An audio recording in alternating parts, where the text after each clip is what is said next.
Author Brandon Sandsern confirmed what everyone suspected. Screenwriters who can't get their stories filmed license existing IPs as a bait and switch, replacing the licensed story of their own. Let me read this. Can I zoom in a little bit?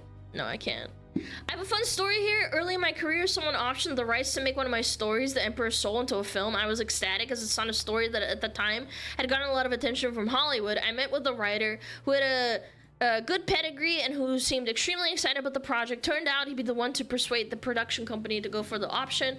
All seemed really promising. A year or so later, I read his script and it was one of the most bizarre experiences of my life. The characters' names were largely the same, though nothing that happened to them was remotely similar to the story. Emperor's Soul is a small-scale character drama that takes place largely in one room, with discussions of the nature of art between two characters approached the idea differently. The screenplay detailed an expansive fantasy epic with a new love interest for the main character, a pirate captain.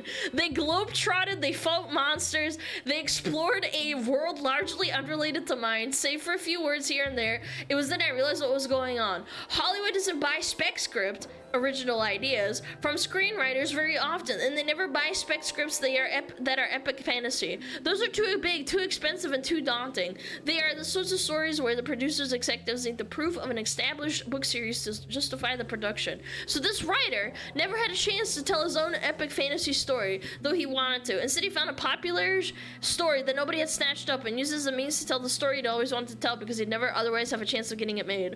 I'm convinced this is part of the issue with some of these adaptation screenwriters and directors are creative. They want to tell their own stories, but it's also almost impossible to get those made in things like the fantasy genre unless there's a huge established name like Cameron. I'm not saying they all do this deliberately as that screenwriter did for my work, but I think it's an unconscious influence. Anyway, start along, blah, blah, blah, blah. Okay, so long story short, Hollywood is killing people's creativity. Not even any news. I am not surprised in the slightest. By the way, so we can start out by pointing out the obvious. This is like anecdotal. However, it does seem really plausible. I think the disconnect is a lot of people read this and then think about big movie examples like, I don't know, Star Wars, or most recently the Lilo and Stitch movie. But Lilo and Stitch actually did mostly follow the script of the original movie. So the difference is with big established franchises, they're not buying up scripts and then swapping it with their own story. What they're doing is having these activist directors and writers and like screenwriters that want to leave their mark on a popular story and then often put it in there under the guise of like fixing it because there was something wrong with it. Well, I'm putting this in parentheses. You can't see it, but like under the guise of like fixing it, right? Because it needs to be fixed. There's something wrong with it, right? This is not that. It's different. What this guy is saying is that small, unheard little scripts are bought by these retards that can't get their own screenplays published, so they can completely rewrite the entire thing to more closely resemble their story, like their vision, right? And just in case nobody's connected the dots, it's not just Hollywood.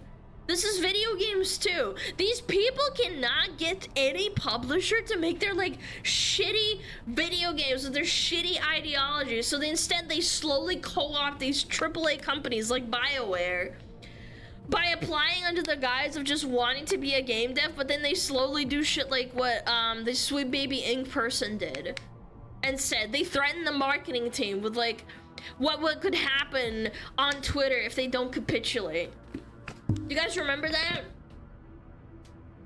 Have a meeting with them over coffee, you're gonna get canceled, you're gonna flop, that kind of thing. You need to be woke or it won't be successful.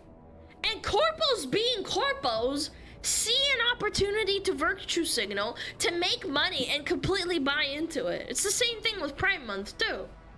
Combine that with like DEI replacing good devs with like white women for diversity points, and you have a recipe for like absolutely terrible video games that just have no soul to them. And guess what? gamers have to fix it, because the only way you can get these people fired and like outed and ousted and out of the industry is to vote with your wallet and not buy it. And spread the word to let people know what this is. And they hate that. They hate that you're using their strategy against them. Yeah, they want their good boy points, exactly. But the truth is, people don't actually care about those issues. They just want to see and do cool things.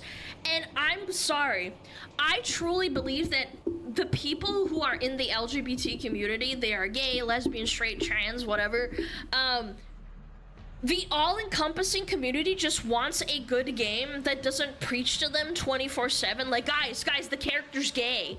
It's like, okay, why don't you just make a romance involving two dudes and it just evolves? Like, why does it have to be like, guys, the character's gay, buy our game? Baldur's Gate 3 didn't do that. They didn't go out and say, like, guys, you can be a trans character. Did you know that? No, they literally said you can put a penis on a chick or a vagina on a dude, and that's totally fine. Like, people didn't really care. A small minority did, obviously. But, like, they didn't say, oh my gosh, guys, you can be trans in this game. You can have top surgery scars. No, that's not what they said at all. Yeah, you can have sex with a bear. That's all they said. They made a joke out of it, and then it just kind of carried away. It got carried away. It's just, I don't know. That's my opinion. Does Baldur's Gate 3 have surgery scars, though? No, it doesn't.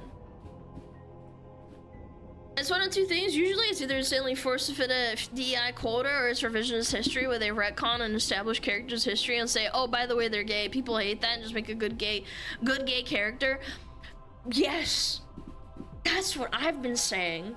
And you know what the worst part is when they make a character that didn't have any inkling whatsoever to, like, any sexuality. They were just like, let's say they're like a human warrior.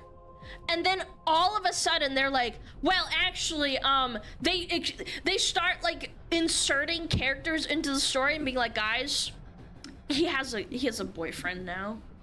Guys, it's just like, you know, like we didn't really have that option in the past, but now he has. Yes, so now he's actually gay. It's like, that's not how real life works. Didn't need to know. Or if you want to write that in, then make it like a normal normal story. It doesn't have to be ham-fisted down your throat. So like what Overwatch did with Soldier 76. Yeah, pretty much. Or what was the other character? I think they also said that who's the guy? Reaper. Yeah, didn't they say they also made him like retroactively gay or something? No, not Tracer, Reaper. They're like, actually, yes, he's also gagey. The real gay character was you all along, dear reader.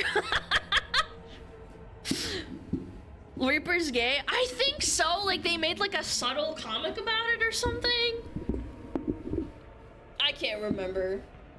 Wasn't like Reaper Soldier were a couple? I'm actually gonna look it up. I might be muddling it a little bit because it's been like legitimately 8 years. Were Reaper and Soldier 76 in a relationship? Canonically. No, Reaper and Soldier 76 are not canonically in a relationship where they were close friends. Oh, I might have seen some sort of Twitter post saying that because they were really good friends, they're gay. Yeah, never mind. I think I'm misremembering because there was a big movement on Twitter saying that basically anybody who is friends, like, you can't be friends with a gay person as a male and also be a male but be straight, and then people start shipping you, and it's like, that's not, why can't they just like be friends? Yeah, like Fujoshis love that shit. Fanfics? No, they were like pushing it really hard, but I guess it never happened. Might have been Baptiste, or it's somewhere they retconned him to be gay. I don't remember. I really don't. I haven't kept up with Overwatch. But anyway, that's just like, just make good characters, man. I've met people in real life, like doctors and like people who are neighbors, and I would have never known they were gay until like maybe like their spouse came out or something. It's like they're just people. Because I don't ask people who they have sex with when I fucking talk to them. I have to, you know, context clues or something. Like, you know what? It's just crazy to me. It's not how the real world works. Why not? Because it's fucking rude. What do you mean? Yeah. Is it the norm these days? Apparently not. Apparently not, chat. But yeah, as I was saying. Hi, I'm the doctor. Blah, blah, blah. I'm also gay and proud. Let's take a look at your moldy brain, Alana. Exactly. Yeah, exactly. My pronouns are butt self. Me. Sorry, I'm just reading chat and it just hurts my brain.